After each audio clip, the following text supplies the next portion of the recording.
Setelah melewati ujian yang diberikan oleh pemimpin suku tikus penelan emas, semua orang berkumpul untuk mendengarkan penjelasan tetua Jinchi dari pemimpin suku tersebut, agar tidak terjadi hal-hal yang tidak diinginkan saat memasuki kolam darah nanti. Dikarenakan energi alam yang begitu luar biasa yang terkandung di dalam kolam darah ini sangatlah mematikan dan beracun bagi tubuh manusia. Tidak ada yang boleh memasuki kolam darah ini selama 3 hari, karena kandungan racun di dalam kolam darah sangatlah banyak bagi tubuh seseorang yang berkultivasi di tingkat doang. Apabila tubuh tersebut mampu menyerap energi yang terkandung di dalam kolam darah mata surga ini, akan mampu menerobos ke penghalang doang dan menuju ke tingkat dosong dengan mudah. Akan tetapi kandungan energi alam yang sangat besar yang terdapat di dalam kolam darah suci surga ini bisa menyebabkan kerusakan fatal bagi tubuh manusia. Bisa juga tingkat kultivasi menurun atau rusak dikarenakan terkena serangan balik dari energi yang dihasilkan oleh alam berlebihan dalam menyerap energi di dalam kolam darah tersebut. Tetua Jinchi mengumumkan siapa saja yang sudah berhasil lolos melewati ujian yang diberikan tadi adalah orang yang dapat memasuki kolam darah nanti. Di antaranya ada Tang Yin dari pavilion 10.000 pedang, Wang Chen dari pavilion musim semi kuning, Muking Luan dari pavilion bintang jatuh, Feng King Er dari pavilion petir angin utara, Soyen dan Nalan Janran beserta ketiga orang lainnya. Apakah orang-orang di sini yang tidak berhasil lolos dalam seleksi ujian tersebut ada yang keberatan? Nampaknya semua orang terdiam, tidak ada yang keberatan dan sudah setuju bahwa ke-9 orang inilah yang terpilih. Semua orang dibawa tetua Jinchi ke atas tebing batu untuk melihat kolam darah suci surga. Tetua Jinchi belum menjelaskan apa-apa lagi kepada peserta yang sudah berhasil melewati ujian tersebut.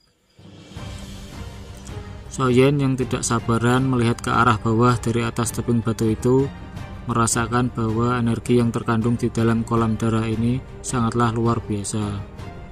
Dia bergumam dalam hati bahwa waktu menerobos ke dosong sudah dekat. Tidak disangka waktu berlalu begitu cepat. Sudah hampir 6 tahun aku berlatih, menderita ocehan, hinaan, rasa sakit yang luar biasa aku derita hingga detik ini. Dan sekarang aku bisa merasakan berkultivasi di tingkat seperti ini. Tetua Jinchi melihat ke arah Soyen dan menghampirinya. Dia berkata, "Jangan tidak sabaran anak muda untuk masuk ke dalam kolam darah. Sekarang bukanlah waktu yang tepat untuk memasuki kolam tersebut. Ketika gelombang energi mencapai puncak tertingginya, kolam darah akan meluap dan menghasilkan energi alam yang luar biasa. Itulah waktu terbaik untuk masuk.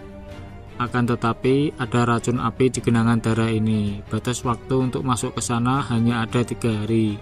Kalau tidak, racun api akan masuk ke dalam tubuh dan tidak ada yang bisa menyembuhkannya.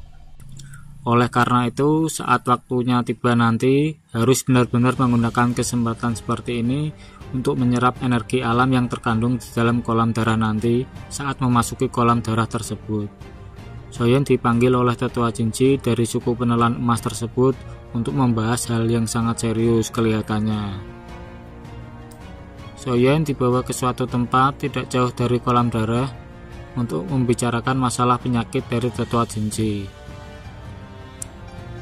Tidak disangka dia malah bertemu tetua ahli dosong yang dia temui secara tidak sengaja waktu masuk labirin di depan pegunungan suci surga.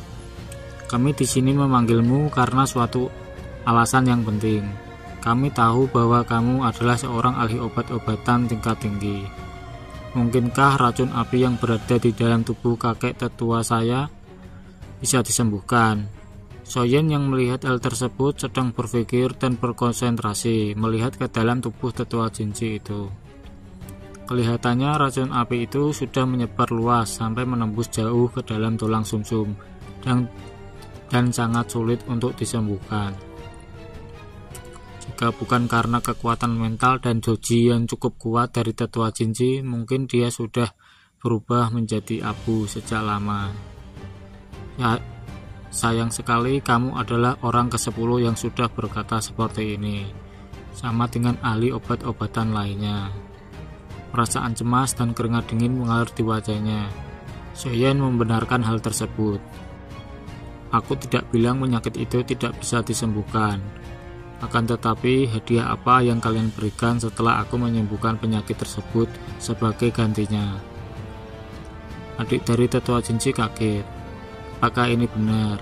Tetua Jinchi sendiri berkata bahwa rahasia berkultivasi langsung berkesempatan menuju ke tingkat dosyong. Apakah kamu mau menolak hal tersebut? Soyen dengan senang hati menerimanya. Tiba-tiba saja saat sedang berbicara, gelombang energi dari kolam darah telah mencapai puncak tertingginya. Semua orang yang melihat kejadian tersebut bergegas memasuki kolam darah. Akan tetapi ada hal yang belum selesai dibicarakan oleh tetua Jinchi mengenai syarat untuk masuk kolam darah tersebut. Hanya boleh masuk ke dalam sana selama 3 hari dan tidak boleh dari 8 orang. Semua orang kaget setelah mendengarkan tetua Jinchi berkata hanya boleh 8 orang. Sedangkan orang yang sudah lolos di sini berjumlah 9 orang. Jadi harus bagaimana caranya mengeliminasi 1 orang tersebut. Orang yang bergumam sendiri memikirkan sebuah rencana licik. Salah satu orang yang berkumpul mengusulkan dan berkata di dekat telinga Nalan Yanran bahwa orang terlemahlah yang harus disingkirkan. Mendengar hal tersebut, Nalan Yanran merasa dirinya adalah yang terlemah dari semua orang yang berada di sini. Karena sebelumnya waktu ujian melewati tikus-tikus penelan emas tersebut, Nalan Yanran tidak sanggup melewati rintangan dari suku tikus penelan emas tersebut. Dia dibantu oleh Soyen untuk bisa melewati rintangan sebelumnya.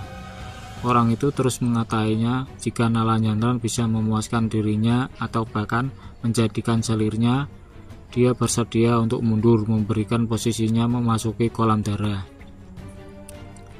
Soyen sangat kesal mendengar ucapan orang tersebut dan langsung menendang wajahnya dengan seluruh kekuatan yang dia miliki, hingga hancur wajahnya dan mengeluarkan sedikit darah dari mulutnya. Merasa dirinya paling kuat di sini untuk berebut posisi. Jelas sekali bahwa doang rendahan seperti dirimulah yang tidak layak berada di sini, kata Soyen. Semua orang terbengung melihat aksi Soyen yang sangat brutal menghajar orang itu. Feng King R yang melihat Soyen mengajar orang tersebut kelihatannya juga ingin melihat seberapa jauh kekuatan Soyen berkembang saat ini. Hingga pavilion petir angin miliknya mengirim beberapa orang untuk mengurus Soyen beberapa kali, tidak ada satupun yang becus mengalahkan bocah ini. Kedua tetua tersebut mengecek apakah sudah saatnya untuk masuk ke dalam kolam darah ini. Baru saja mau turun ke bawah melihat keadaan sekitar kolam darah, tiba-tiba saja gelombang energi sudah berkumpul di dalam kolam darah dan menyembur ke atas kolam, pertanda bahwa saat inilah waktu yang tepat untuk memasukinya. Semua orang bergegas memasuki kolam darah dan menyelam. Soyen berpesan dulu kepada mantan kekasihnya Nalan Yanran agar tidak masuk jauh ke dalam dasar kolam karena sangat berbahaya baginya. Ingat, saat memasuki kolam harus benar-benar menyerap energi sebanyak-banyaknya dalam waktu kurung 3 hari.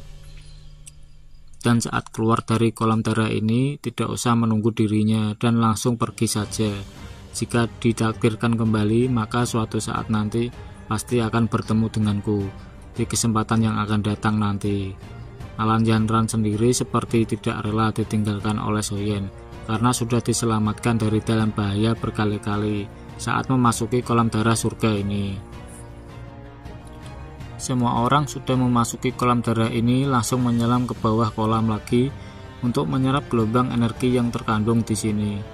Semuanya menggunakan keterampilan masing-masing untuk menyerap energi di dalam kolam darah ini. Agar tidak terkena racun api yang sangat mematikan, semuanya menggunakan doji di dalam tubuhnya untuk melindungi diri dari racun api tersebut. Soyen yang sudah diberitahu oleh tetua Jinchi dari suku tikus penelan emas tersebut sudah menyadari bahwa manfaat yang sebenarnya itu berada jauh di dalam kolam ini. Semua orang hanya tahu energi yang terkandung di dalam kolam darah ini saja. Soyeon terus menyelam jauh ke dalam kolam darah untuk bisa menerobos ke penghalang doang ke tingkat dosong. Soyeon diberikan akses masuk atau kunci untuk membuka formasi di dasar kolam. Dengan bantuan kunci yang diberikan oleh tetua suku tikus pemakan emas, Soyeon berhasil masuk ke dasar kolam darah ini.